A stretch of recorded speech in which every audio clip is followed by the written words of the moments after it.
ইনশাল্লাহ আমি এবং আমার ছেলে আমার স্বামী আমরা তিনজনেই ভালো আছি, বলতে পারো আমাদের ফ্যামিলিটা পুরোই ভালো আছে।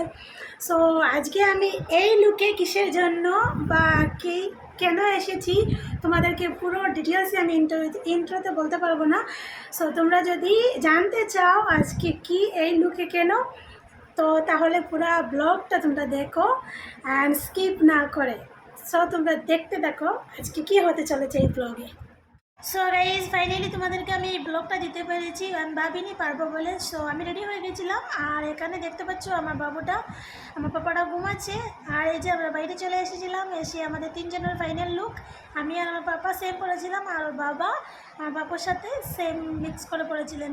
তারপর এদিকে দেখো টেবিলটা কেকটা এসে গেছে, টেবিলটা সাজানো হচ্ছিল, মোমবাতিগুলো সাজাচ্ছিলেন ওর বাবা, তারপর মামা, ওর আঙ্কেল সবাই মিলে। তারপর আমি ওর চাচাকে ফোন করেছিলাম, ওরা বাইরে ছিল, আসতে লেট করছিল, তাই কেকটা কাটার কথা ছিল 7:35, প্রায় 8টা বেজে গেছে, ওরা আসছে না, তাই ওদেরকে ফোন করেছিলাম, কারণ ইনভাইটেড মানুষ এসেছে, ওদেরকে কতক্ষণ দাঁড়িয়ে রাখতে হবে, তাই সবাই তাড়াহুড়ো দিচ্ছিল, তাই ওদেরকে কল করেছিলাম, ওরা আসছিল না। তারপর ওরা চলে এসেছে, এবার আমরা যাচ্ছি ফাইনালি কেকটা কাটবো বলে। কেকটা কাটতে গিয়ে এমন একটা প্ল্যান হয়েছে, তোমরা হয়তো দেখবে, পাপা কাটছিল, আর পাপার দিকে খেয়াল করতে গিয়ে একটা ব্লান্ড হয়ে গেছে। সো তোমরা দেখতে পাবে, আমি আর বলছি না, তোমরা খেয়াল করো, কিন্তু ভালো করে লক্ষ্য করো যে কি প্ল্যান করেছি আমরা কেকটা কাটতে গিয়ে। কি প্ল্যান করেছি আমরা, তোমরা সেটা কমেন্টে জানাও, অবশ্যই জানাবে, কিন্তু আমাদের কোন জিনিসটা ভুল হয়েছিল।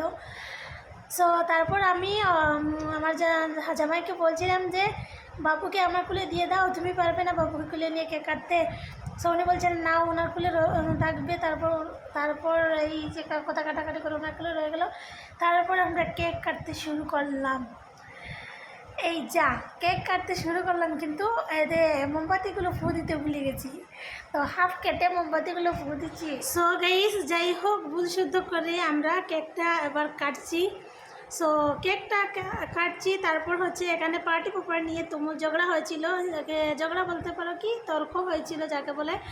ওরা পার্টি পেপার কেউ বলছে বার্থডে হচ্ছে, তো বার্থডে বইয়ের উপরে মারবো, আর ওর বড় মা বলছে নে, ওর কেকটা খাওয়া হবে, তো তার খাওয়া যাবে না, পরে পার্টি পেপারটা পড়ে গেলে তোমরা সাইডের দিকে মারো, এইসব করে। তারপর আমাদের একজন ভাইয়া পার্টি পেপারটা অবশ্যই মারলেন আমাদের উপর দিকে। আচ্ছা যাই হোক গেল, বা তারপর ওর বাবা, দেখো ওর বাবা বড় মা হাত দিয়ে ডেকেছিলেন পার্টি পেপারটা যে দাঁতে কেকের উপর না পড়ে। তারপর একজন টাম্মি দিদা ওকে একটা চেক ধরিয়ে দিলেন, ওকে গিফট হিসেবে একটা চেক ধরিয়ে দিলেন। তারপর ওর বাবা সবাইকে কেক দিচ্ছিলেন, ওর একজন আঙ্কেল বলছিলেন যে প্রথমে ওকে দেওয়ার জন্য, বাবুকে দেওয়ার জন্য, যেহেতু বাবু কেক খাবে না, ওর বড় মাও না করছিলেন বাবুকে যাতে কেক না দেওয়া হয়, তাই ওর বাবা সিম্পলি ওর গালে একটু ছুঁয়ে দিলেন। তারপর ওর বাবা সবাইকে দিচ্ছিলেন হাতে করে কেক, আর আমি সাইডে থেকে বাবুকে নিয়ে দেখছিলাম। প্রথমে বাবু খুব কান্না করেছিল, হয়তো ভয় পেয়ে গিয়েছিল তাই হবে, আর নয়তো ঘুম থেকে উঠিয়ে এনেছি তার জন্য কান্না করছিল। এদিকে দেখো ওর একজন দাদা, তামিলে বলে থাতা, আর তাতা ওকে জানি না কি দিচ্ছেন, টাকা হয়তো কি দিচ্ছেন হাতে, জানি না। তারপর ও উপর দিকে দেখছিল, চাচ্ছিল না ওনার দিকে, উনি ডাকছিলেন, তারপরে চাইনি, আমি ঘুরিয়ে চাওয়ালাম, এদিকে চলছে। তারপর গাইজ ওর টাম্মি আর তাতার সাথে ফটো তুলছিল, আমিও পাশে দাঁড়িয়েছিলাম, যেহেতু ওর টাম্মি অনেকটা বুড়ো মানুষ, ওর বাবার বই ছিল, ওটা যদি পড়ে যায়, তাই আমি পাশে দাঁড়িয়েছিলাম। তারপর ওর চাচা চলে এসেছেন, তো ভাইয়া এসে ওকে চাইছিলেন কুলে, আমি ও টাম্মির কুল থেকে নিয়ে ভাইয়ার কুলে দিলাম। সো ভাইয়া ওকে ফটোর দিকে তাকানোর জন্য অনেক চেষ্টা করছিলেন, কিন্তু ও তাকাচ্ছিল না, বেলুনগুলোর দিকে তাকিয়েছিল। সো তারপর ভাইয়া তাকানোর জন্য চেষ্টা করছিলেন, ও কী করলো, মাথাটা হঠাৎ করে দম করে বেঁকা করে দিল, আমার অনেকটা ভয় লেগেছিলো। আমি ভাইয়াকে বলছিলাম কীভাবে ধরছো তুমি, তারপর তাকিয়েছিল। তারপর ফটো তোলা ভাইয়ার আর বাবুটার ফটো তোলা শেষ হয়ে গেছে। তারপর আমরা ফটো উঠেছিলাম সবাই মিলে, কারণ যেহেতু এখানে একজন ভাইয়া আছেন, ওনার বাড়ির যাওয়ার কথা, আর আসবে কি না জানি না, তাই সবাই মিলে একটা গ্রুপ ফটো তুলছিলাম। কিন্তু এখানে ভাইয়া কী করলেন, ফটো না তুলে উনি করে দিলেন ভিডিও।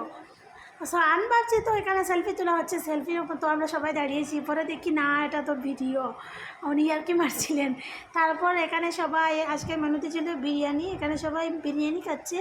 আমি ভিডিও করতে চেয়েছিলাম কিন্তু ওর বাবা বললেন যেহেতু সবাই ইনভাইটেডদেরকে খাবার দিয়ে এরকম ভিডিও করার ঠিক না। সো আমি ভিডিও করিনি, জাস্ট একটা স্মল ভিডিও নিয়েছি। তারপর আমার ভাইয়া এসে আমাদেরকে ভিডিও করে দেখালো। সো আমরা এখানে ভিডিও করছিলাম আর ওরা খাচ্ছিল। তারপর আমি চলে গেলাম বাইরে, কারণ যে ভাইয়া বাড়ি চলে যাবেন উনি খাচ্ছিলেন। ওনার রাতের ফ্লাইট ছিল, ফ্লাইটে করে যাবেন, টাইম হয়ে যাচ্ছিলো, তারপর তাই উনি সবার আগে কিনছিলেন। তারপর এখানে হচ্ছে কি বাবুর ফটোশ্যুট, বাবুকে ফটো তুলছিলেন। এটা ছিল আমার আইডিয়া যে বাবুকে ফটো ওঠানোর জন্য। সো গাইস, তারপরে চলে এলাম রাতের খাবার দাওয়া শেষ করে রুমটা ক্লিন করে আমরা প্রতিদিনের ডিউটি পালন করতে। আর যেহেতু এই ডিউটিটা আমরা প্রতিদিন রাতে ঘুমানোর আগে আমি সকালে ঘুম থেকে উঠে এই ফটোটা আমাকে নিতে হয়। সো আমি এটা আমার প্রতিদিনের ডিউটি আমি পালন করি। সো গাইস, আপনারা এখন হয়তো বলবেন যে আমি যেহেতু বাচ্চার মা এটা কেন ইউজ করছি, বাচ্চার কোনো ক্ষতি হবে কি না, কেন ইউজ করছি।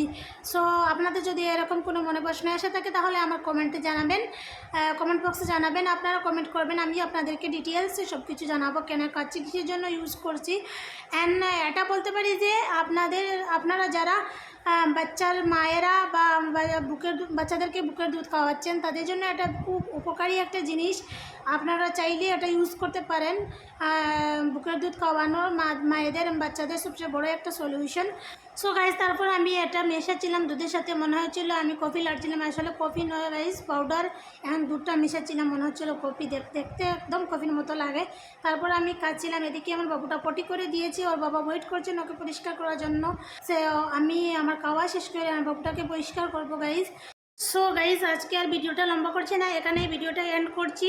আপনাদের যাদের ভিডিওটা ভালো লেগেছে অবশ্যই আমাদের চ্যানেলটা সাবস্ক্রাইব করে আমাদের পাশে থাকবেন। অ্যান্ড আপনারা আমাদেরকে মনে রাখবেন আপনাদের দোয়ার মাধ্যমে। আর আজকে বিদায় নিলাম, তো সবাইকে